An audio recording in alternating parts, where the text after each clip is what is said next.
पश्चिम बंगाल में मोदी का झालमुड़ी महज़िक, रुझानों में बीजेपी को 200 सीटों पर बढ़त, ममता बनर्जी 87 सीटों पर सिमटी। तमिलनाडु में सियासत के भी सुपरस्टार बनकर चमके थलापति विजय, टीवी के बहुमत से कुछ दूर बना सबसे बड़ा दल।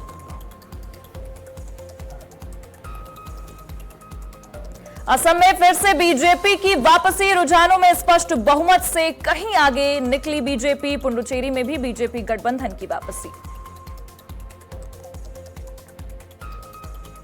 केरल में कांग्रेस को रुझानों में मिली बढ़त, संयुक्त लोकतांत्रिक मोर्चा यूडीएफ 99 सीटों पर आगे, लेफ्ट को लगा करारा झटका।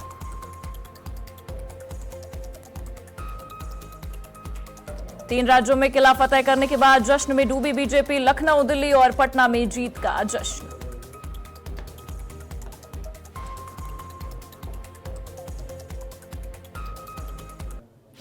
नमस्कार, बहुत स्वागत है आप सभी का और आप देख रहे हैं आज की खबर। मैं हूं आपके साथ प्रगति ठाकुर और मैं हूं आपके साथ चित्रा सिंह। पश्चिम बंगाल के साथ साथ 4 राज्य और 1 केंद्र शासित प्रदेश के जो रुझान है वो हम सबके सामने। और देखिए, सबसे बड़ी बात कि बीजेपी पश्चिम बंगाल से अपने सियासत की एक नई पारी का शुभारंभ कर रही है। असम में भी बीजेपी ने एक बार फिर सत्ता में काबिज करने का जो ऐलान किया था उसे निभाती नजर आ रही है। तमिलनाडु में टीवी के उभर कर सामने आई है। तो वहीं अगर हम बात करें केरलम की तो वहां पर यूडीएफ आगे निकल चुकी है और पुडुचेरी की भी वही तस्वीरें, एक बार फिर बीजेपी अपने गठबंधन के साथ आ गया। लेकिन ये बड़ी जानकारी आपको बता दें, भवानीपुर सखावत मेमोरियल काउंटिंग सेंटर में इस दौरान जोरदार हंगामा देखने को मिला है। टीएमसी एजेंट को काउंटिंग हॉल से बाहर निकाला गया है। शुभेंदु पर समर्थकों के साथ नारेबाजी का आरोप लगा है। ममता बनर्जी और शुभेंदु अधिकारी काउंटिंग सेंटर पर मौजूद। कहा जा रहा है कि जब तक ममता बनर्जी अपना पहचान पत्र नहीं दिखाएंगी और मोबाइल बाहर नहीं करेंगी तब तक काउंटिंग बंद रहेगी। 12वें राउंड की गिनती के बाद करीब 2 घंटे से मतगणना रुकी हुई है। भवानीपुर से ये बड़ी जानकारी हम आपको बता रहे हैं, जहां ममता बनर्जी और शुभेंदु अधिकारी काउंटिंग सेंटर पर इस दौरान मौजूद हैं। सखावत मेमोरियल काउंटिंग सेंटर पर जोरदार हंगामा देखने को मिला है। टीएमसी एजेंट को काउंटिंग हॉल से बाहर निकाला गया। ये बड़ी जानकारी इस वक्त पश्चिम बंगाल से सामने आ रही है, जहां शुभेंदु पर समर्थकों के साथ नारेबाजी करने का आरोप भी लगता दिखाई दे रहा है।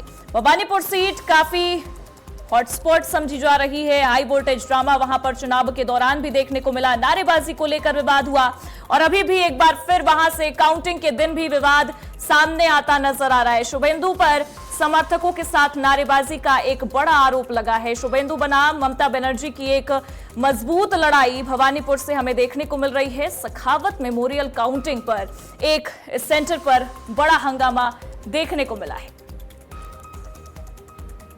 बिल्कुल, ये तस्वीरें भी आपको हम दिखा दें। ये पूरा हिंदू के ऊपर जितना अत्याचार किया मालदा मुर्शिदाबाद हिंदू ने पूरा खत्म कर दिया। उत्तर बंगाल का क्या आ रहा है रिजल्ट? उत्तर बंगाल से left Hindu also voted in favour of BJP. Malda Murshidabad में भी आप बोल रहे हैं वो हो गया है।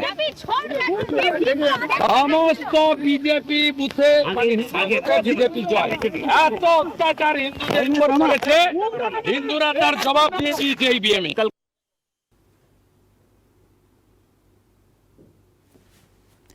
और ज्यादा जानकारी देने के लिए कोलकाता से हमारी सहयोगी सहेली हमारे साथ जुड़ गई हैं। सहेली, लगातार जो वो काउंटिंग है वो रुकी हुई है, अभी ताजा तस्वीरें और ताजा अपडेट आपके पास क्या है भवानीपुर से? देखिए चित्रा, हम जो छवि यहाँ पर देख सकते हैं कि यहाँ पर भारी मतदान में सुरक्षा बल तैनात किया गया है। राज्य पुलिस और सेंट्रल फोर्स यहाँ पर भारी मात्रा में तैनात किया गया है। और हम मौजूद है सखावत मेमोरियल जो गवर्नमेंट हाई स्कूल है उसके बाहर। यहाँ पर शुभेंदु अधिकारी और ममता बनर्जी दोनों ही आमने सामने है, दोनों ही अंदर है, दोनों ही अपने एजेंट को लेकर अंदर है। हम देख सकते थे कि एक के बाद एक दलों के, एक के बाद एक पार्टियों के एजेंट बाहर निकले जा रहे थे। पहले हम देखे हैं शुभेंदु अधिकारी सुबह में एक बार गए, उसके बाद वो हंसते हुए चेहरे के साथ वो बाहर चले गए थे। फिर से एक बार दोपहर को वो वापस आए और लगातार 1.5 घंटे हो गए हैं, वो अंदर ही है इस स्कूल के, इस काउंटिंग सेंटर के, इस भवानीपुर काउंटिंग सेंटर के अंदर ही है। उसके बाद ही हम देखें कि कांग्रेस के जो एजेंट है वो बाहर आए, वो आरोप लगाए, वो दावा किए कि भाजपा के शुभेंदु अधिकारी के ऊपर वो आरोप लगाए कि उनको बाहर निकाला गया है, वहां पर जमकर नारेबाजी लगाए गए हैं, उनको पूरी तरीके से धक्के मारकर जबरन वहां से निकाला गया है। और उसके बाद ही हम देखें बाबलू सिंह जो टीएमसी के एजेंट है वो वहां से निकाले गए। और उसके तुरंत ही मुख्यमंत्री ममता बनर्जी जो भवानीपुर केंद्र से, भवानीपुर सीट से इस बार उम्मीदवार है, वो यहाँ पर इस काउंटिंग सीट से। ठीक है सहेली, लेकिन सवाल ये है कि ममता बनर्जी कौन सी और किस जिद पर अड़ी हुई हैं? क्या हार से इतनी ज्यादा हताश और निराश हो चुकी है कि अब ये तस्वीरें सामने आ रही है, चूंकि अब काउंटिंग भी रुकी हुई है, तो ऐसे में ममता बनर्जी के साथ साथ तमाम लोगों को समझदारी तो दिखानी होगी अब। देखिए पूरी तरीके से यहाँ का जो माहौल है, लगातार 2 से ढाई घंटे हो गए हैं 12 राउंड के बाद। यहाँ पर 19 राउंड की काउंटिंग होने की बात थी, तो 12 राउंड काउंटिंग होने के बाद 2 से ढाई घंटे हो गए हैं। उसके बाद काउंटिंग पूरी तरीके से रुकी हुई है। हम देख सकते हैं 13 राउंड की काउंटिंग अभी आना बाकी है। और भाजपा के जो एजेंट है वो बाहर आते वक्त पूरी तरीके से वो आरोप लगाए जा रहे हैं कि मुख्यमंत्री ममता बनर्जी के पास कोई आईडी कार्ड नहीं है। ये जो आईडी कार्ड है, एक उम्मीदवार के पास एक परिचय पत्र था, वो परिचय। लेकिन सहेली देखिए, बात तो केवल एक आईडी कार्ड और पहचान पत्र की है और वही दिखाने की मांग हो रही है कि भाई आप आईडी कार्ड दिखा दीजिए, अपना मोबाइल बाहर रख लीजिए और उसके बाद काउंटिंग शुरू होगी। तो इतने बात पर क्यों नहीं मानती नजर आ रही है ममता बनर्जी? क्यों बखेड़ा खड़ा हो रहा है वहां पर?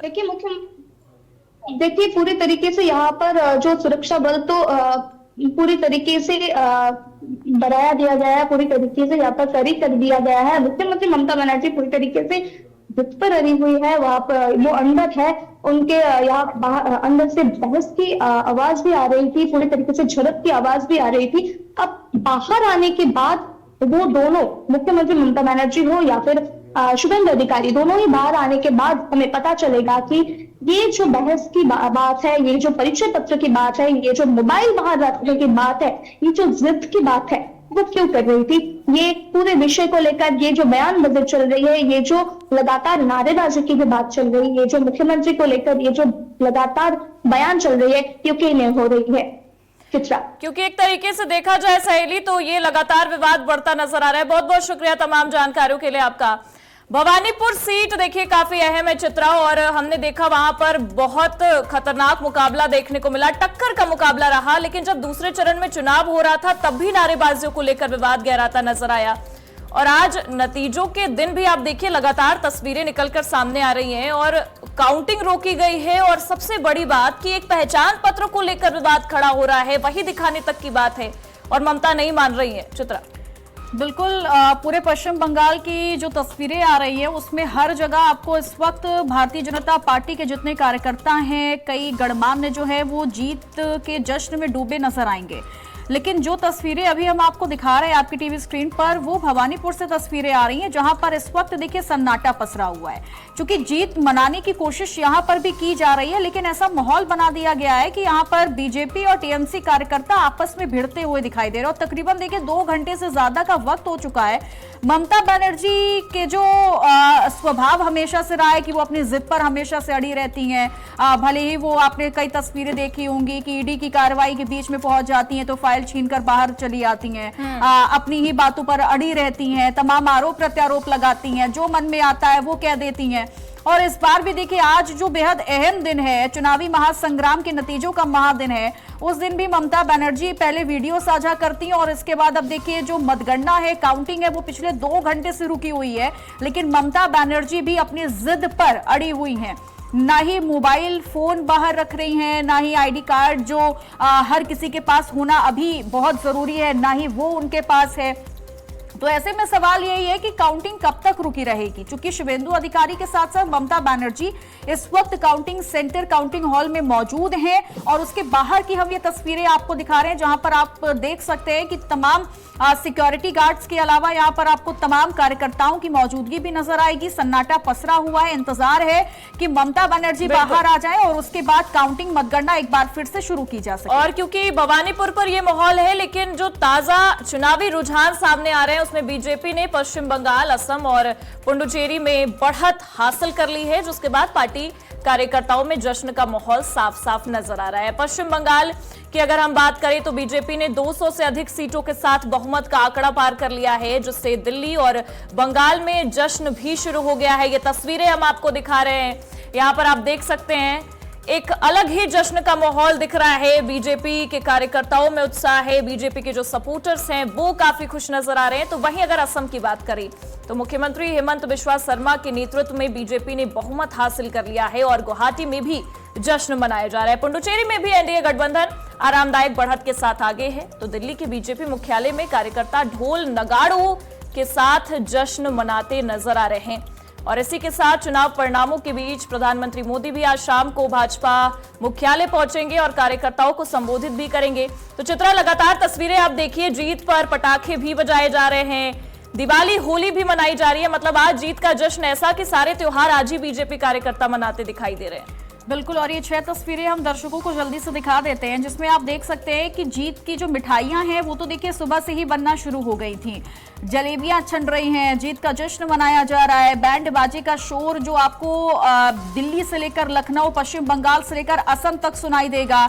और यहाँ पर बिहार में भी जश्न मनाया जा रहा है। महिलाओं ने देखिए बढ़ चढ़कर जश्न मनाया है। लखनऊ में भी जश्न की तस्वीरें हम आपके साथ साझा कर रहे हैं। और जीत की जो होली है वो भी केसरिया रंग के साथ में किस तरीके से मनाई जा रही है। हावड़ा ब्रिज की तस्वीरें भी आपको दिखा देते हैं, जहां आपको जमावड़ा यहां पर नजर आएगा बीजेपी कार्यकर्ताओं का।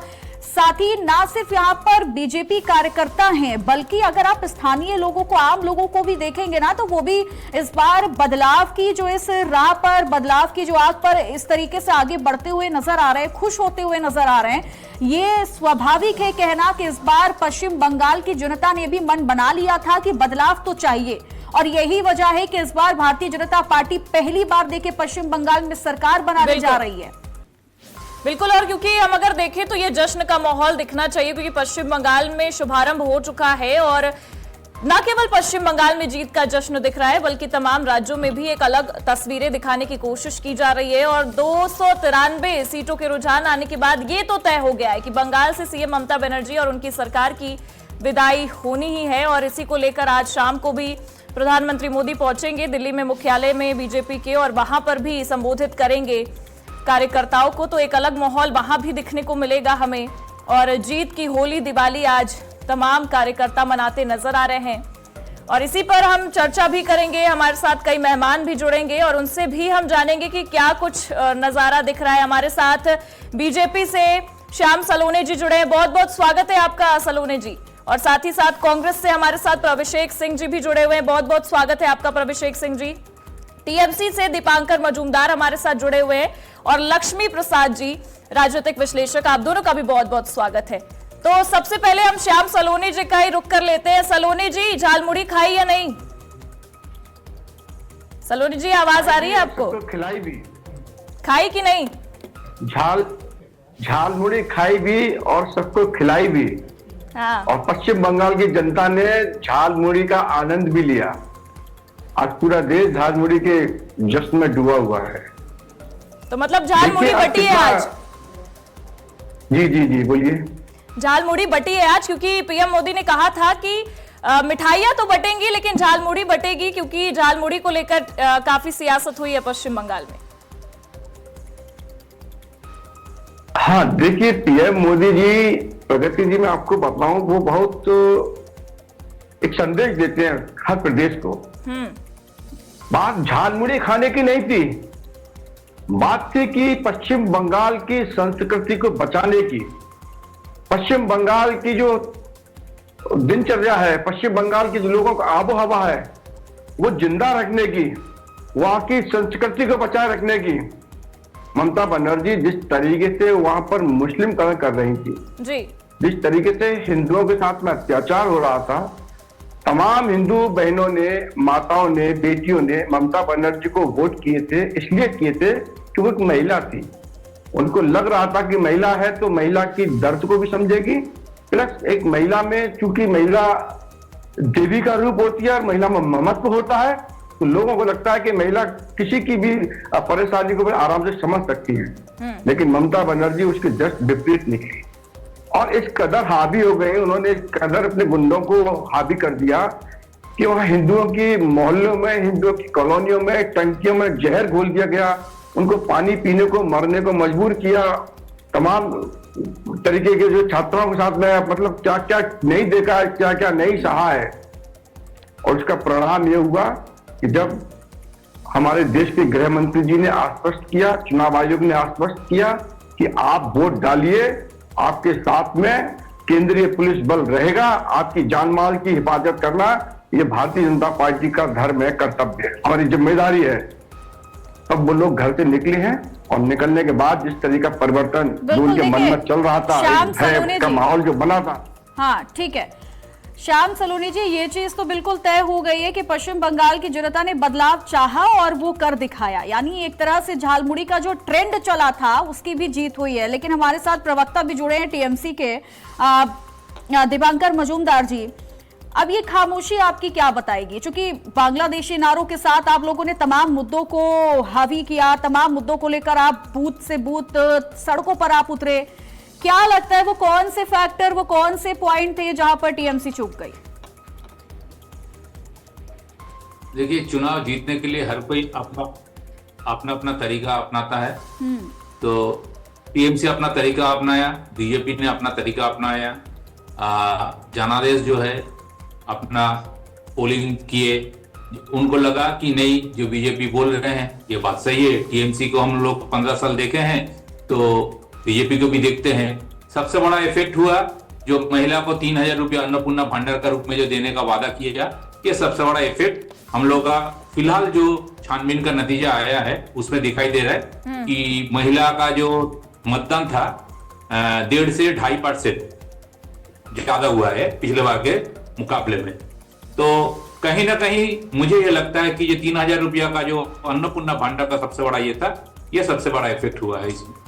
मजूमदार जी, आप सुबह भी चर्चा में मौजूद थे, लेकिन उस समय भी आपकी यही बात अच्छी लगी कि आप मान रहे हैं कि गलतियां कहां पर हुई हैं। लेकिन देखिए, सबसे बड़ी बात है कि एम फैक्टर को लेकर ममता बनर्जी बहुत आश्वस्त थी, चाहे हम वो मुस्लिम की बात करें या महिला को। लेकिन यहां पर एम फैक्टर में भी चीजें अलग नजर आ रही है ना। देखिए, आप राजनीति जो करता है ना, उनको तो राजनीति करना पड़ेगा। बिल्कुल। आप जंग हर कोई जीतना चाहता है, लेकिन अगर जंग आप हार जाए तो उसमें कुछ ना कुछ खामियां जरूर होता है कि आप हारे हैं। तो हमको उस हार से क्या क्या खामियां हमको हुई है वो हमको दिखना है, उसमें जाके आगे जाके ये करना है। अब भारतीय जनता पार्टी जीते हैं, बहुमत से, भारी मतों से जीत रहे हैं। अभी पूरा नतीजा नहीं आया है, लेकिन जो है बंगाल का जो ट्रेंड है उस हिसाब से मैं बोल रहा हूँ कि भारतीय जनता भारी से भारी बातों में जीत हासिल कर चुकी है। तो उनको मैं अपने तहे दिल से सराहना, अभिनंदन करता हूं। और जो बंगाल का ट्रेंड है, जो अमित शाह जी ने बोले थे, मोदी जी बोले थे, हमारा यहाँ जितना बंगाल का बीजेपी का कार्यकर्ता है उन्होंने भी वादा किया था कि ये बंगाल का जो ट्रेंड है कि चुनाव का बाद, चुनाव का नतीजे का बाद जो हमला होता है, जो चीज होता है, तोड़ फोड़, मार मुद्दा, ये सब चीज नहीं होगा। तो ये नया चीज मैं सबसे पहले भारतीय जनता पार्टी से उम्मीद करता हूं कि शायद आज मोदी जी 6:30 बजे से दिल्ली से भाषण देंगे। मैं उम्मीद रखता हूं कि मोदी जी का जुबान से एक लाइन ऐसा आ जाए कि ये हम लोग को भारी जीत मिली है, आप लोग जश्न मनाइए जो भी है, लेकिन जो चीज पिछले पार्टी कर चुकी है उसको आप ना दोहराए। हाँ, मतलब दंगा फसाद नहीं होना चाहिए। मेरा एक यही निगाह रहेगा मोदी का इसमें। और बंगाल की जो कार्यकर्ता है, अब देखते हैं कि वो लोग कैसे करते हैं। लेकिन बंगाल का जो ट्रेंड है ये मतलब ये मैं 55 साल का हो गया हूँ, इतना साल से मैं सीपीएम का राजनीति देखा, टीएमसी का देखा, बीजेपी का भी दूसरे जगह में देख रहा हूँ। बंगाल का ट्रेंड ऐसा नहीं होता है, कुछ ना कुछ हो जाता है। आज अभी 3 बजे का बाद से आप टीवी चैनल में देख चुके होंगे कि कहाँ कैसा कैसा हो रहा है। लेकिन आज थोड़ा, आज के लिए या अगला 7 दिन कुछ ना कुछ होगा। आदमी जो कार्य करता है, जो कर्मी है। सबसे बड़ी बात तो दीपांकर जी यही है ना कि अब टीएमसी इस बार के विधानसभा चुनाव से सीख क्या लेती है, ये आप लोगों के लिए भी एक बहुत बड़ा पॉइंट जरूर होगा कि आप लोग क्या सीख लेंगे। क्योंकि टीएमसी के लिए बहुत बड़ा नुकसान, ममता बनर्जी के लिए बहुत बड़ा नुकसान है। मैं लौटूंगी आपके पास भी। प्रविशेक जी हमारे साथ जुड़े हुए हैं, प्रवक्ता हैं कांग्रेस पार्टी के। प्रविशेक जी, अब आपकी खामोशी क्या बताएगी भाई? मतलब केरलम तो हटा दीजिए, लेकिन बाकी के राज्यों पर अब मुस्कुरा भी रहे हैं, खामोश भी हैं। अब बताइए क्या कहें। बोलने लायक कुछ ऐसा है नहीं, तो मुस्कुराना जरूरी था। नहीं बचा है ना, क्योंकि केरलम बचा है, ऐसा ना कहे कि जनता नहीं का बचा है। नहीं तो नहीं, केरला में देखिए, केरला में तो भारतीय जनता पार्टी को पहले से ही पता था कि केरला वो में उनकी स्थायी बात है। नहीं करने वाली है। हाँ। देखो वो बात की बात है, वो चलिए वो उसके पास रही। अभी मैं भी सुन रहा था, मेरे भाजपा के प्रवक्ता भाई साहब श्याम सलरूने जी ने एक बात कही, जो पहली बार मैं किसी भाजपा के प्रवक्ता के साथ में सहमत हुआ हूँ, वो ये कि उन्होंने कहा दीदी ने एक काम गलत किया, जो उन्होंने सिंडिकेट वाला सिस्टम चला दिया, जो गुंडा राज वाला। उन्होंने महिला को चुन के लोगों ने बैठाया था, मुख्यमंत्री बनाया था एक महिला को, तो उन्होंने वो काम नहीं किया। उन्होंने गुंडा राज चलाया, उन्होंने जो गंदगी फैलाई, जो यहाँ पे सिंडिकेट राज चलाया, जो तोलाबाजी चलाई, इसके कारण आज उनको ये दिन देखना पड़ रहा है। और आज इनकी जो ये हताशा है भवानीपुर में या बाकी किसी भी जगह पे जहाँ पे वो लोग हार रहे हैं, ये जो झगड़ा कर रहे हैं या बहुत सारे इश्यू शुरू हो रहे हैं, बहुत सारी चीजें आपको शाम तक और दिखेंगी। ये सब सिर्फ हताशा के कारण है और कुछ नहीं। अब 15 साल में आप बैठे, आपने ये योजना वो योजना ऐसा वैसा करके दिया, आपने सिर्फ नौकरियां नहीं दे पाई, आपने स्वास्थ्य व्यवस्थाओं की कोई सुविधाओं की कोई बढ़ोतरी नहीं की, अपने शिक्षण संस्थाओं को कोई बढ़ावा नहीं किया। जो पुराने जमाने से, कांग्रेस के जमाने से पढ़े हैं, तो वो पढ़े हैं, कुछ लेफ्ट ने बना दिए रहेंगे सीपीएम के राज में, तो बस उसको ही आपने रंगाई खुदाई करके चला दिया। ममता बनर्जी सरकार ने सिर्फ और सिर्फ एक ही काम किया है, वो है पूरे शहर को, पूरे बंगाल को नीला और सफेद रंग करना। तो मतलब आप भी चाहते थे अभिषेक जी? हाँ, मतलब कांग्रेस पार्टी भी बदलाव चाहती थी क्या इस बार पश्चिम बंगाल में? बदलाव तो आ गया है, बदलाव चाहती, बदलाव तो तुम अपने हित में चाहते नहीं, तो देखिए हो दो पाया। चीजें हैं ना, दो चीजें हैं अभिषेक जी। बदलाव करना चाहिए, अगर सत्ता में ज्यादा देर रहेंगे तो उनको पैसा ज्यादा चढ़ जाएगा, जो हो गया था तृणमूल के नेताओं के अंदर में। यही पॉइंट जिस तरह से धमकाने वाली राजनीति करते थे, गुंडागर्दी करते थे, अब वो उनको उसकी नकेल पड़ गई है। वो अपने एक सही रास्ते पे चलेंगे, अपनी एक लिमिट में बंध जाएंगे। उनको पता चलेगा कि जनता, देश की जनता के अंदर ये अधिकार की हिम्मत है कि वो चाहे तो किसी को भी बैठा भी सकती है, तो उतार भी सकती है। आज उतर गए तो उनको एहसास हो रहा होगा।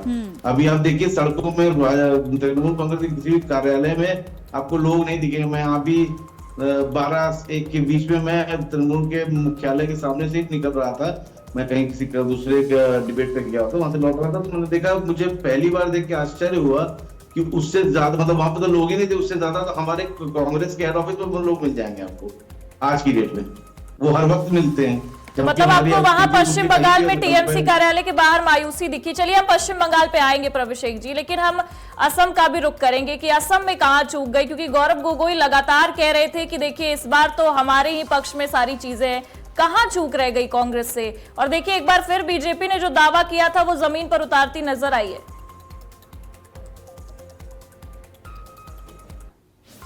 देखिए अब चूक तो नहीं हुई है, वही बात है कि अब जनता का मूड है, शायद जनता को वो धर्म की राजनीति, जातिवाद की राजनीति, विभाजनकारी राजनीति, वोट बैंक की राजनीति पे ही शायद ज्यादा विश्वास है।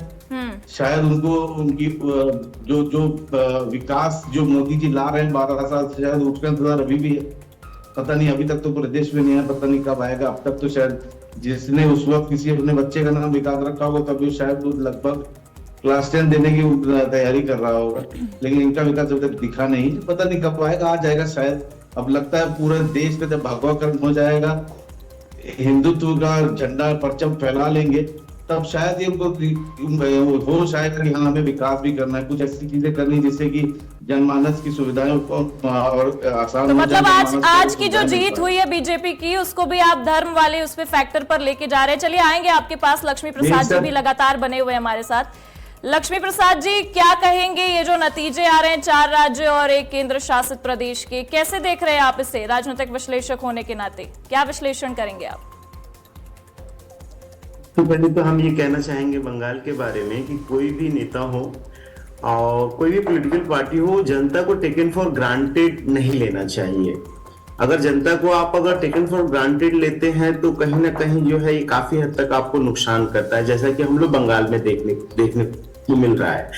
और बंगाल में अगर देखा जाए तो 15 सालों के शासन में जो स्ट्रॉन्ग एंटी इनकम्बेंसी थी, जिसमें जनता जो है परिवर्तन की मांग कर रही थी, और भारतीय जनता पार्टी ने इसे अच्छे तरीके से जो है जनता के समक्ष प्रस्तुत किया और एक अल्टरनेटिव बनने की भी कोशिश की, जिसका रिजल्ट हम लोग देख रहे हैं कि इलेक्शंस में जो है नियर अबाउट 200 सीटें जो है भारतीय जनता पार्टी को मिल रही है। हम लोगों ने पिछले डिबेट्स के दौरान भी ये कहा था कि जो नॉर्थ बंगाल का ये एरिया है, वहां पर अगर आप देखेंगे तो भारतीय जनता पार्टी पहले से ही काफी मजबूत स्थिति में रही है, लेकिन जो साउथ बंगाल वाला एरिया था, अगर दीदी के जो स्ट्रॉन्ग होल्ड वाले एरिया थे उसमें अगर सेध की जाती है, तभी भारतीय जनता पार्टी जो है अच्छे मार्जिन से और अच्छी सीटें लाकर जो है बंगाल में सरकार बना पा रही है।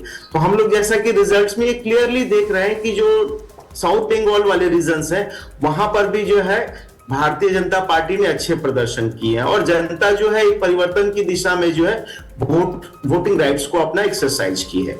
बिल्कुल। और ये कहते हैं असम का अगर हाँ बोलिए अपनी बात रखिए।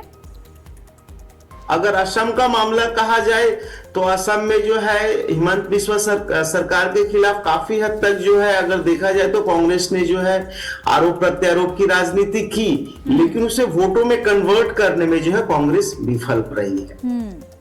जैसे इस बार हम टीएमसी में माफ कीजिएगा पश्चिम बंगाल में अगर देखें तो भारतीय जनता पार्टी के 4% से ज्यादा वोट बढ़े हैं, लेकिन अगर सीटों के अनुसार अगर हम देखते हैं तो वही सीट जो है वो 117 के पार पहुंच चुकी है। तो अपने आप में ये बड़ी बात जरूर है। श्याम सलोनी जी, अब मुझे लगता है इस वक्त हर कोई दिल्ली से लेकर लखनऊ हो, पश्चिम बंगाल से लेकर असम हो, भारतीय जनता पार्टी को जीत की बधाई दे रहा। तो इसीलिए मैं और प्रगति हम दोनों की तरफ से आपको एक बार हम बधाई जरूर देंगे पश्चिम बंगाल की एक ऐतिहासिक जीत को लेकर।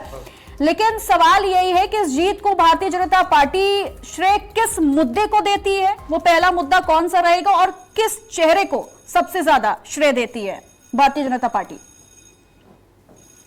देखिए चित्रा जी सलोनी जी माफ करेगा, आपको बीच में रोक रही हूँ। एक बड़ी खबर आ रही है सलोनी जी, आऊंगी आपके पास। ये बड़ी खबर आ रही है, ये बता दें दर्शकों को, बीजेपी को बंगाल में 200 और टीएमसी को 87 सीटें मिलती नजर आ रही है। बीजेपी ने बंगाल में 12 सीटें जीत ली हैं 188 सीटों पर, यानी कि बढ़त बनाती बीजेपी इस वक्त नजर आ रही है। टीएमसी ने 5 सीटें जीती हैं, 82 सीटों पर बढ़त है। ये रुझान और नतीजे दोनों आपको बता रहे हैं। बीजेपी को बंगाल में 200 सीटें मिलती इस वक्त नजर आ रही हैं और टीएमसी 87 सीटों पर सिमटती दिखाई दे रही है। ये रुझान इस वक्त सामने आ रहे हैं पश्चिम बंगाल चुनाव से संबंधित, यानी कि अगर साफ तौर पर हम बात करें तो पश्चिम बंगाल में बीजेपी जीत के बहुत करीब पहुंच चुकी है। रुझानों में सुबह से ही वही चीजें नजर आ रही थी, लेकिन अब क्योंकि नतीजों का समय आ चुका है, एकदम अंतिम छोर पर हम पहुंच चुके हैं और ये बड़ी अपडेट इस वक्त सामने आ रही है। सलोनी जी, आप अपनी बात को दोहरा सकते हैं। प्रगति जी, तमाम चैनल पर तमाम विपक्षी लोग बार बार कई डिबेट में एक ही बात कहते थे कि इनके पास नेता नहीं है पश्चिम बंगाल में। ये किसके आगे करके चुनाव लड़ना चाहते हैं, इनके पास कोई है नहीं। और हमने कई डिबेट में ये बात बोला था कि भैया हम जहां भी चुनाव जाते हैं, किसी भी प्रदेश में जाते हैं, हमारा केवल एक ही चेहरा होता है, वो हमारे सर्वमान्य नेता है। वो हमारे नेता नहीं है, वो पूरे भारतवर्ष के नेता, वो है श्रीमान नरेंद्र मोदी जी, वो देश के प्रधानमंत्री, वो हमारे नेता हैं। उनके नेतृत्व में हम चुनाव लड़ते हैं। और मोदी जी ने कहा भी था कि बंगाल का ही जमीन का व्यक्ति, बंगाली संस्कृति में रचा बचा व्यक्ति ही यहाँ का मुख्यमंत्री बनेगा। और आज आप देखिएगा हम चुनाव जीते हैं। और चुनाव क्यों जीते हैं हम? क्योंकि हमारे कार्यों को भारतीय जनता पार्टी के समस्त प्रदेश में जहां जहां हमारी सरकार है वहां के कार्यों को और हमारे प्रधानमंत्री जी की कार्यशैली को पूरे देश ने देखा है। हम ये अच्छे तरीके से जानते हैं प्रगति जी, चित्रा जी, कि हमको मुस्लिमों का वोट बहुत कम संख्या में मिलता है। हम मानते हैं कि मिलता है, लेकिन बहुत कम संख्या में मिलता है, ना के बराबर।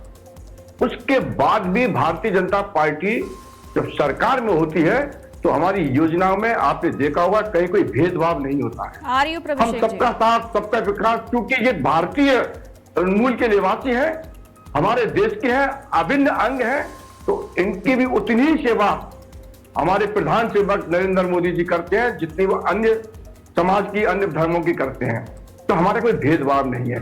भारतीय जनता पार्टी की उत्पत्ति ही इस बेस पर हुई थी कि पंक्ति में बैठे, अंतिम पायदान पर बैठे हुए व्यक्ति तक हमको सुविधाएं पहुंचा सके जो पहली पंक्ति में बैठे हुए व्यक्ति को मिल रही है।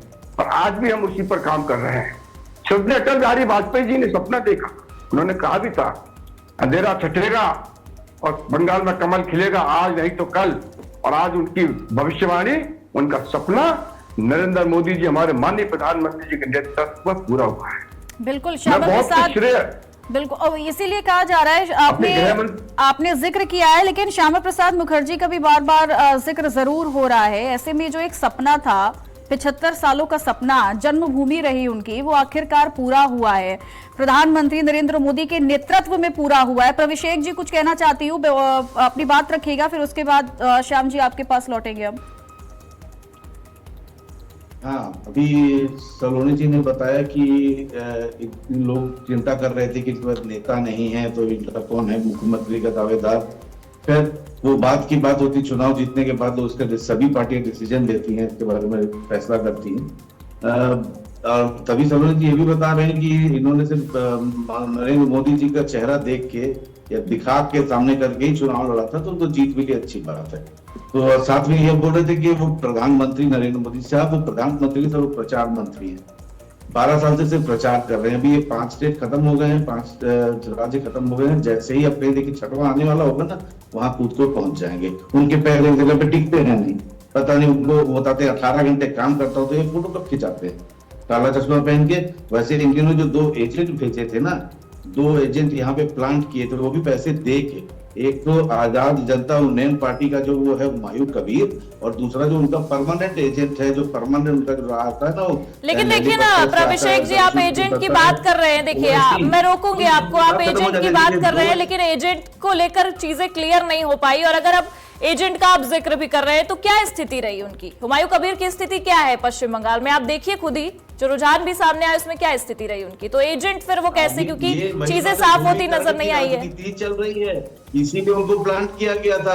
यही गलती तृणमूल कांग्रेस ने की कि वो सिर्फ वो हिंदू मुसलमान के चक्कर में फंस गए। वहां मुसलमान बहुत से लोग मुसलमान को टिकट दे दिया, उन्हें लगा कि मुसलमान मेरे कैंडिडेट होंगे तो जीत जाएंगे। और वहां से उनके जो 2 आए थे दलाल, वो तो 2 खड़े हो गए अपना सामान लेकर, अपने लाभ लश्कर लेके एक जगह चले थे वहां पे बाबरी मस्जिद बनाने। बाबरी मस्जिद का आने वाला कल क्या होगा, ये तो आपको मुझे सबको मालूम है। सलोनी जी बता रहे थे कि कभी कोई पार्शियलिटी नहीं होती, हिंदू मुसलमान सबको बराबर तरीके से देखा जाता है सरकार बनने के बाद। साहब ये हिस्ट्री नहीं है, ये करंट है। जहां जहां आप लोगों की सरकार बनी है, जहां जहां आप लोगों अपने मुख्यमंत्री रहे हैं, वहां वहां मुसलमानों को लेके जहर उगला जाता है और पार्शियलिटी और बहुत अलग अलग तरीके के रिएक्शन दिए जाते हैं। मुझे कोई भी सहानुभूति नहीं है किसी जाति विशेष से। ठीक है प्रभिषेक जी, बात याद रखिएगा, ये हम पार्टी से आते हैं। मैं आपको रोकूंगी, क्योंकि आपने देखिए प्रधानमंत्री नरेंद्र मोदी से लेकर जिक्र किया। प्रभिषेक जी, अरे रुक जाइए भाई, देश को विभाजन करके बर्बाद करने की स्थिति में लेके ठीक है, ठीक है। आवाज नहीं जा रही है क्या प्रभिषेक जी आप तक? और देखिए ये तस्वीरें हम आपको दिखा दें, खुशखबरी जैसे ही मिली वैसे ही मिठाइयां भी बंटने लगी हैं। ये देखिए हेमंता की तस्वीरें दिखा रहे हैं। एक बार फिर जीत कर असम की सत्ता पर काबिज होने वाले हेमंता जनता के बीच भी काफी बेहतरीन तरीके से गए थे, और जिस तरीके से वो ये दावा कर रहे थे कि हम चुनावी मैदान में एक बार फिर फतेह हासिल करेंगे, तो देखिए आज तस्वीरें असम में साफ होती नजर आई। बीजेपी ने बहुमत का जो आंकड़ा है उसको भी पार कर लिया है वहां पर, मतलब बहुमत के आंकड़े से भी आगे बीजेपी वहां जाती नजर आ रही है और कांग्रेस काफी पीछे छूट गई। तो हेमंता जो दावा कर रहे थे वो जमीन पर उतरता नजर आया। हालांकि इस बार वो डिफेंसिव मोड में भी थे, अग्रेसिव मोड में भी थे, दोनों तरफ से चीजें उनकी तरफ से देखी गई। जहां जिस चीज की जरूरत पड़ी उन्होंने बखूबी दिखाया, और ये देखिए जश्न का माहौल असम से साफ आपको नजर आएगा। आज बीजेपी के लोगों के बीच एक अलग ही माहौल दिख रहा है, क्योंकि असम से तो उम्मीद थी उन्हें, पर पश्चिम बंगाल में भी दावा करते नजर आ रहे थे। लेकिन अब जब पश्चिम बंगाल के भी नतीजे हैं तो खुशी दोगुनी तिगुनी सब होती नजर आ रही है। और इस वजह से असम में आप देख सकते हैं तो तस्वीरें हमने आपको असम से दिखाई हैं, जहां पर देखिए इस वक्त जीत का जश्न मनाया जा रहा है। प्रभिषेक जी, मैं आप ही के पास आ रही हूँ, चूंकि आपने देखे मेरे कुछ पॉइंट हैं, पहले मैं वो आपको बोल दूं, उसके बाद फिर अपनी बात आप रखिएगा। पहला तो आपने प्रधानमंत्री नरेंद्र मोदी को प्रचार के तौर पर आपने उन्हें अवलेखित किया है, तो पहली बात तो मैं यही बोलूंगी, फिर वो भारतीय जनता पार्टी से कोई प्रधानमंत्री होता या फिर किसी अन्य पार्टी से होता। मुझे लगता है शब्दों की मर्यादा रखना ना हमारे लिए और आपके लिए भी बहुत ज्यादा जरूरी है, क्योंकि वो हमारे देश के ही प्रधानमंत्री हैं। और दूसरी बात प्लीज लेट मी कंप्लीट ना। देखिए मजूमदार जी भी हामी भरते नजर आ रहे हैं, दीपांकर जी भी हामी भर रहे हैं इस बात से। बिल्कुल। और दूसरी चीज मैं ये जरूर बोलूंगी, जो आपने बोला कि टीएमसी ने ये गलती की, हुमायूं कबीर ने ये गलती की, तो मुझे लगता है कांग्रेस पार्टी फिर वो गलतियां क्यों दोहरा रही है भाई? आप ही लोग अपनी गलती से कुछ सीख लेते, कुछ ऐसा कर देते ना कि इस बार हम लोगों के पास भी कहने के लिए होता कि हाँ कांग्रेस पार्टी ने बेहतर प्रदर्शन किया है। Are you Majumdar ji, are you बात से तो खैर ठीक है, हमारे पास तो कुछ खोने को था नहीं, तो हमें जो मिला हम उसी से खुश हैं, क्योंकि हमारी पार्टी और हमारे जो सैनिक हैं, हम सभी लोग एक ऐसी मिसाल पेश करते हैं हम लोग, जहाँ पे हम लोगों को किसी चीज की चाह नहीं, हमने हमेशा जनता के लिए, जनमानस के लिए ये कैसी बात है आपकी? क्या आपकी कोई चाह नहीं है तो फिर आप राजनीति में क्या कर रहे हैं? अगर कोई चाह नहीं है तो राजनीति वैसे ही कुछ नहीं, आप समझ नहीं रहे मुझे, हमें सत्ता का लोभ नहीं है। अच्छा। सत्ता लोभी जो लोग हैं, जो भारतीय चुनाव पार्टी जो चल रही है पूरे देश में, जीत रही है चुनाव, जा के भगवाकरण हो रहा है, ये हमारी पार्टी कभी भी नहीं करती है ना, हमारी पार्टी। लेकिन देखिए ना अभिषेक जी, हर बार यही कहकर आप नहीं ठहर सकते ना, हर बार आप देखिए, हर बार कांग्रेस यही कहती है। पूरे देश के देखिए प्रधानमंत्री, ठीक है, मजूमदार जी कुछ कह रहे हैं, उनके पास आएंगे, आपके पास आएंगे। मजूमदार जी की भी टिप्पणी ले लेते हैं इस बात पर। मजूमदार जी क्या कहेंगे आप?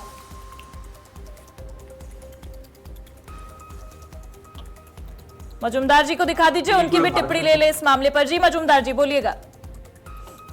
हाँ, तो प्रधानमंत्री जी पूरे भारत के प्रधानमंत्री है, ये तो है, लेकिन जब प्रचार में कोई भी पार्टी उतरते हैं, बोलते हैं, करते हैं, तो उनका हक है, क्योंकि सब कोई मानता है उनको, तो अगर उनका आने से बीजेपी का भीड़ बढ़ेगा तो जरूर उनको लाया जाएगा। जब क्योंकि मोदी जी तो कहीं ऐसा बोले नहीं कि भाई आप लोग जाओ लड़ो, हम नहीं है बीच में।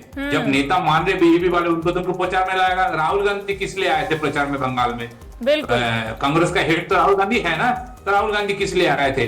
अगर कांग्रेस को जो प्रवक्ता जी जो बोल रहे हैं कि हमें कुछ खोना नहीं है, हमें कुछ चाहत नहीं है, तो फिर वोट क्यों लड़े आप लोग बंगाल में? छोड़ देते, विड्रॉ कर देते, बिल्कुल होगी पूरी सीटों पर। और यदि अगर उनको लगता है ऐसा कि जहां पे हमको गद्दी मिलने का चांस है, तो राहुल गांधी आते, प्रियंका गांधी आते, हो सकता सोनिया गांधी जी को भी लेके आते, बड़े बड़े दिग्गज जो है कांग्रेस का सारे आ जाते हैं।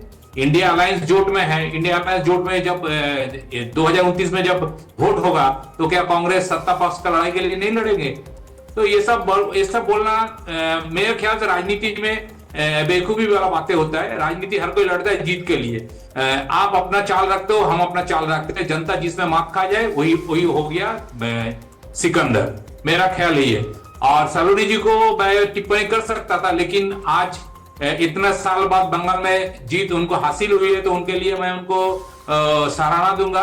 और उनका सारा चीज नोट किया मैंने, और उम्मीद करता हूं कि 2-4 दिन बाद आप लोग फिर बुलाएंगे मुझे, तो फिर सलोनी जी का अगर है या नहीं है, बीजेपी का प्रवक्ता जो होगा, सलोनी जी का इस टिप्पणी का मैं जवाब दूंगा। अभी फिलहाल हनीमून पीरियड मनाने देते हैं उनको, तो इसलिए मैं सलोनी जी को कुछ नहीं बोलता हूँ। हाँ अभिषेक जी बताइए बोलिए आप।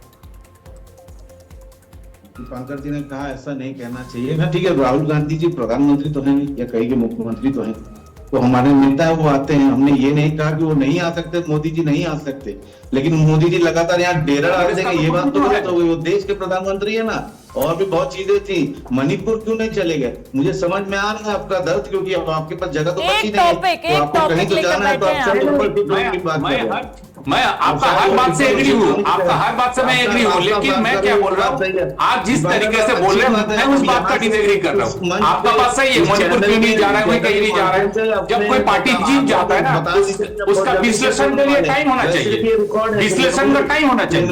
कोई भी नेता, मेरा कहने का मतलब है, कोई भी नेता तृणमूल का नहीं है, वो तो उधार का ही है, कहीं ना कहीं से आया हुआ है या किसी से छीना हुआ है। चाहे जिधर भी देख लीजिए, तो भाजपा में कोई हाल हो गया है यहाँ पे। आज जिस बात पे भाजपा वाले इतनी बातें कर रहे हैं, जिस शुभेंदु अधिकारी इतना ऊंची बातें करते हैं, वो भी तो तृणमूल की पैदाइश है। आज वही चीज है कि आप हाँ। अपना रास्ता क्लियर कर रहे हैं ठीक मोदी है। जी को डिपेंड करके। ठीक है, मोदी जो जी को जिसकी depend करके पैदाइश है, तृणमूल कांग्रेस अभिषेक जी, नहीं हुआ है। अभिषेक जी, तृणमूल कांग्रेस ठीक है। जो बना है, कांग्रेस ठीक है, थोड़ी ऑडियो है। डाउन कर दीजिएगा प्लीज कांग्रेस इनका। में कुछ ऐसा बात था प्रविशेक तभी जी। तृणमूल कांग्रेस बना है। प्रभिषेक जी, कौन किसकी पैदाइश है, कौन किसकी पाठशाला से निकला है, ये हर किसी को पता है, आपको भी बखूबी पता होगा। लेकिन सबसे बड़ी बात क्या है, मुझे लगता है कांग्रेस पार्टी ये समझने में बहुत देरी कर रही है। अभी हम इतने राज्यों के चुनावों का जिक्र कर रहे हैं, उसके बाद भी आप बार बार यही कह रहे हैं कि उन्होंने डेरा डाल के रखा हुआ था। ये तो मुझे लगता है कांग्रेस पार्टी को भी सीखना चाहिए। कांग्रेस पार्टी अगर इसी चीज को सीख पाएगी तो शायद कुछ अच्छा प्रदर्शन कर पाएगी। और आप लोग कह रहे हैं हमारे पास खोने के लिए कुछ नहीं था तो हम संतुष्ट है, ऐसे नहीं होता। और प्रचार करने वाली बात है चित्रा, तो मुझे लगता है कि प्रचार करने पर इतना बड़ा सवाल नहीं खड़ा करना चाहिए। बिल्कुल लक्ष्मी प्रसाद जी, अलग है। बिल्कुल सलोनी जी, मैं आपके पास लौटूंगी, लेकिन लक्ष्मी प्रसाद जी, सवाल ये है कि इस वक्त अगर हम देखें तो हुगली की लहरों से लेकर दार्जिलिंग की पहाड़ों तक जय श्री राम के नारे सुनाई दे रहे हैं पश्चिम बंगाल में। तो अगर मैं 2 पॉइंट में आपसे समझना चाहूं, वो कौन से बड़े पॉइंट पास थे? लक्ष्मी प्रसाद जी, लेकिन उससे पहले एक बड़ी खबर हम दर्शकों तक पहुंचा दे। सखावत मेमोरियल काउंटिंग सेंटर में झड़प देखने को मिली है, ये बड़ी जानकारी आपको बता रहे हैं। तृणमूल कांग्रेस और बीजेपी के एजेंटों के बीच ये झड़प हुई है। इस वक्त की ये बड़ी खबर पश्चिम बंगाल से, मौके पर हंगामे की स्थिति बनती नजर आई है। सखावत मेमोरियल काउंटिंग सेंटर में झड़प देखने को मिली है। भवानीपुर की अपडेट इस वक्त सामने आ रही है। तृणमूल कांग्रेस और बीजेपी के एजेंटों के बीच इस झड़प में आपको बता दें हंगामे की स्थिति साफ साफ मौके पर बनती दिखाई दी है और एक अलग तस्वीरें इस वक्त भवानीपुर सीट से सामने आ रही है। बिल्कुल, तो ये बड़ी जानकारी आपको दिखा रहे हैं, जहां देखिए पूरे पश्चिम बंगाल में जीत मनाया जा रहा है, लेकिन भवानीपुर से ये जो तस्वीरें आ रही हैं वो वाकई में सन्नाटे वाली खबरें जरूर है और तस्वीरें भी सामने आ रही हैं, जहां पर काउंटिंग जो है वो रुकी हुई है क्योंकि ममता बनर्जी और शिवेंदु अधिकारी अपनी जिद पर अड़े हुए हैं। खैर,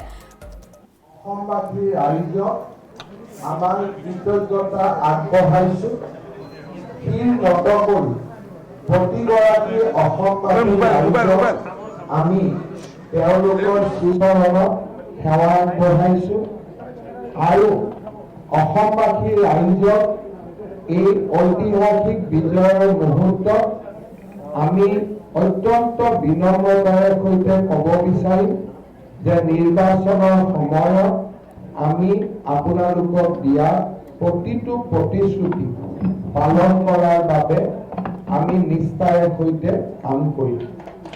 ভাৰতৰ প্ৰধানমন্ত্ৰী নৰেন্দ্ৰ মোদী ডাঙৰীয়াই যোৱা 10টা বছৰ যি ধৰণে আমাৰ ৰাজ্যখনৰ বিকাশত বৰঙণি যোগালে, আজি অসমৰ ৰাইজে প্ৰধানমন্ত্ৰী নৰেন্দ্ৰ মোদী ডাঙৰীয়াৰ নেতৃত্বৰ ওপৰত পুনৰ এবাৰ আস্থা প্ৰকাশ কৰিলে। তৃতীয়বাৰ একেধাৰে আমাৰ চৰকাৰ গঠন কৰা ভাৰতীয় জনতা পাৰ্টিৰ ৰাজ্যসমূহৰ ভিতৰত অসমেও নিজৰ নাম অন্তৰ্ভুক্ত কৰিব পাৰিলে। প্ৰধানমন্ত্ৰী নৰেন্দ্ৰ মোদী ডাঙৰীয়া মই পুনৰ এবাৰ আজি এই বিজয়ৰ ঐতিহাসিক মুহূৰ্তত কৃতজ্ঞতা জ্ঞাপন কৰিছোঁ। আমাৰ দলটোক এই বিজয়ত নেতৃত্ব দিয়া আমাৰ ৰাষ্ট্ৰীয় সভাপতি শ্ৰী নীতিন নবীন ডাঙৰীয়া।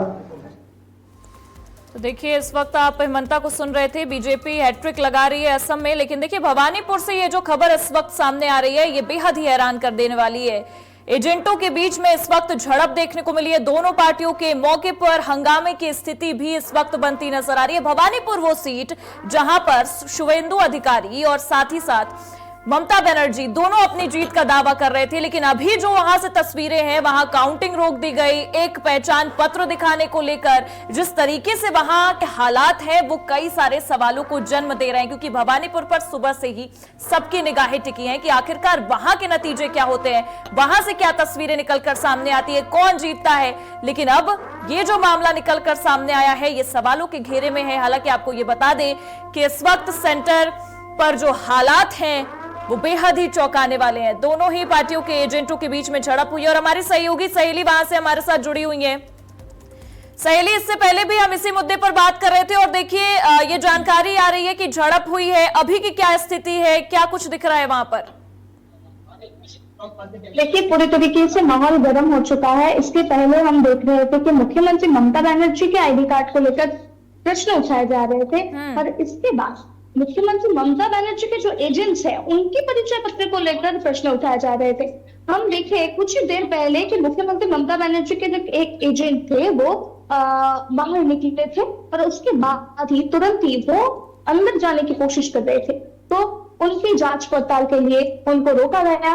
उनके परिचय पत्र मतलब वो जो आईडी कार्ड है, वो आईडी कार्ड जो सबसे ज्यादा इंपॉर्टेंट है सुरक्षा व्यवस्था के लिए, वो आईडी कार्ड सबके पास है, मतलब सब एजेंटों के पास है। वो आईडी कार्ड सबको दिखाना पड़ रहा है, पर उनके पास नहीं था। वो आरोप लगा रहा था कि भाजपा द्वारा वो आईडी कार्ड मतलब वो पूरी तरीके से नष्ट कर दिया गया था। पर भाजपा की तरफ से ये कहा गया है कि मुख्यमंत्री जैसे आईडी कार्ड के बगैर वो इस सेंटर में घुसी है, वो उनके एजेंटों को भी पूरी तरीके से ये आईडी कार्ड के बगैर ही इस सेंटर में, इस काउंटिंग हॉल में घुसाए गए हैं। पूरी तरीके से माहौल तनावपूर्ण हो गया है। पूरी तरीके से सुरक्षा व्यवस्था को लेकर कड़ी से कड़ी नजरदारी दिए गए हैं। पर एजेंटों के बीच ये जो झड़प हो रही है, लगातार एक से बढ़कर एक जो आरोप लगाए जा रहे हैं, पूरी तरीके से माहौल पूरी गर्म हो गए हैं। प्रगति ठीक है। और देखिए तस्वीरें जो है वो लगातार कई सारे सवालों को जन्म दे रही है। हालांकि हमारी नजरें बनी रहेंगी। बहुत बहुत शुक्रिया तमाम जानकारियों के लिए सहेली आपका। तो चित्रा एक अलग माहौल दिख रहा है। बिल्कुल, ये तस्वीरें भी लगातार हम दिखा रहे हैं दर्शकों को कि इस वक्त कैसे जीत का जश्न जो है वो भारतीय जनता पार्टी के मुख्यालय के बाहर की ये तस्वीरें हैं। दिल्ली से लेकर लखनऊ की वो तस्वीरें हम आपको दिखा रहे हैं जहां पर इस वक्त जश्न मनाया जा रहा है। लक्ष्मी प्रसाद जी, सवाल मेरा आपसे यही था कि कहा जा रहा है कि ये जो आज पश्चिम बंगाल में भारतीय जनता पार्टी की ऐतिहासिक जीत हुई है, इसकी कहानी तो पहले से ही प्रधानमंत्री नरेंद्र मोदी ने लिख दी थी। बिहार की जो तस्वीरें हमने देखी उसके बाद इंतजार था पश्चिम बंगाल का और अब इंतजार है पूरब का। कहा जा रहा है कि ये बहुत पहले ही प्रधानमंत्री नरेंद्र मोदी के द्वारा इस कहानी को गढ़ दिया गया था। लेकिन अब आगे आपको क्या लगता है कि अगली राह प्रधानमंत्री और पूरी भारतीय जनता पार्टी की क्या रहने वाली है इस ऐतिहासिक जीत के बाद? देखिए, बंगाल को लेकर जो है भारतीय जनता पार्टी ने लगातार कोशिशें करती रही, जिसका कि फल हम लोग आज देख रहे हैं। क्योंकि ये जो है तीसरी बार जो है भारतीय जनता पार्टी की लगातार कोशिश के वजह से देख रहे हैं कि भारतीय जनता पार्टी जो है 200 से भी ज्यादा सीटों के ऊपर विजय प्राप्त करने जा रही है। रहा बंगाल की सभ्यता, संस्कृति और यहाँ की जो चीजें हैं, उन चीजों को लेकर भारतीय जनता पार्टी जो है काफी हद तक इलेक्शंस के प्रचार के दौरान भी सजग रही। क्योंकि आप लोगों ने देखा होगा कि जो एक मान लीजिए मछली खाने वाली चीजें हैं या जो एक यहाँ की जो सभ्यता, संस्कृति और जो स्टेपल डाइट की जो चीजें हैं, उन सारी चीजों को जो है बीजेपी ने जो है बारीकी तौर पे समझने की कोशिश की और उसे किस तरीके से जो है अपने वोट के रूप में कन्वर्ट किया जाए, ये सब सारी स्ट्रेटेजी पे उन्होंने काफी हद अच्छे से काम किया है। दूसरी चीजें देखिए कि ममता बनर्जी को जो है शुभेंदु अधिकारी के द्वारा जो है स्ट्रेटेजिकली आप अगर देख रहे हैं तो काफी हद तक जो है उनको भवानीपुर में केंद्रित कर उनको बहुत सारे लिमिटेशंस के अंतर्गत डाल दिया जा रहा है, जो कि भारतीय जनता पार्टी स्ट्रैटेजिकली कोई भी पार्टी अगर करती है जीतने के लिए तो ये अच्छी स्ट्रैटेजी के तौर पे हम लोग इसे देख सकते हैं। तीसरी चीज ये देखा जाए कि अगर भारतीय जनता पार्टी ने जो है महिलाओं के अंदर जो विश्वास था, तो महिलाओं ने जो है भारतीय जनता पार्टी में अपने विश्वास को दिखाया है।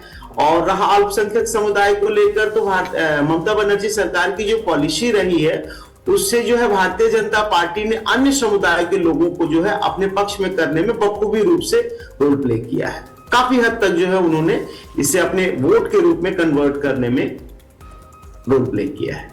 बिल्कुल, और कहीं ना कहीं इसीलिए कहा जा रहा है कि भारतीय जनता पार्टी की मेहनत जो रही है वो कहीं ना कहीं फल मिल गया है बीजेपी को पश्चिम बंगाल में।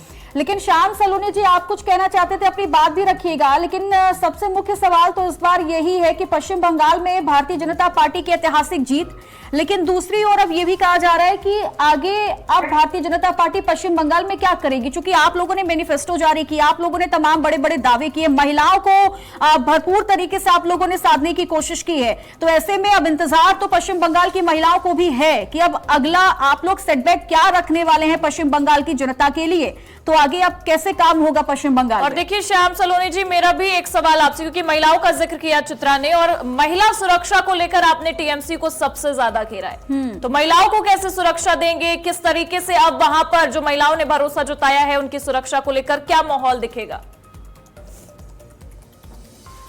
देखिए चित्रा जी, अब प्रगति जी, मैं एक बात निश्चित कर दूं, भारतीय जनता पार्टी जो भी मैंडेट में हम लोग कहते हैं, हम जो बोलते हैं अपने मैनिफेस्टो में, हम उस पर अच्छे से पालन करते हैं तमाम प्रदेशों में। इसीलिए हम रिपीट होते हैं, क्योंकि हम अपने व्यवहार में बदलाव नहीं लाते हैं।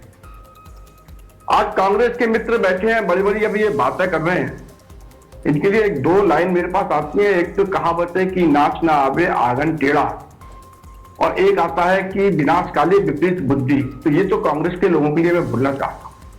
लेकिन मैं राहुल गांधी जी की एक तारीफ करना चाहता हूं, वो बहुत कूटनीतिक चाल चल रहे हैं इस समय, और इनके जो इंडी गठबंधन के लोग हैं वो राहुल गांधी और गांधी परिवार की चाल को समझ नहीं पा रहे हैं। उन्होंने एक एक करके उन सब लोगों का सफाया करते हैं, उन पार्टियों का, क्योंकि ये जानते हैं ये जितने भी इंडी गठबंधन के लोग हैं, इन सबका वोटर है केवल मुस्लिम।